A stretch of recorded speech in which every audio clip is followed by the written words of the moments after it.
Ayan guys, yung huli natin na skipjack na ganino gulyasan ay kinatay na natin. Hindi na natin dinala doon sa kasa kay mayroong bibili naman at para may pang-ulam din tayo. Kaya sinubukan misis na katayin kung ano yung kanyang napanood doon sa pagkatay sa tuna doon sa mga short video sa YouTube. Kaya ayan, sinubukan niya, in-apply niya kaagad at ayan.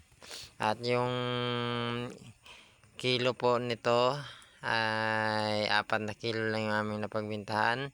Per kilo po ay 160.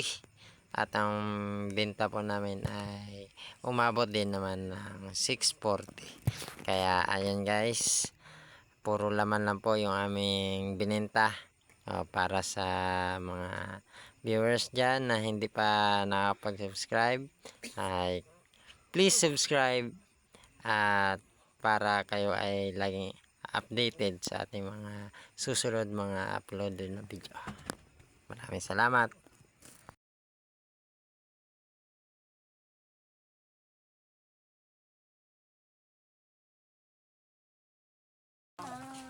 Ito lang yung atin.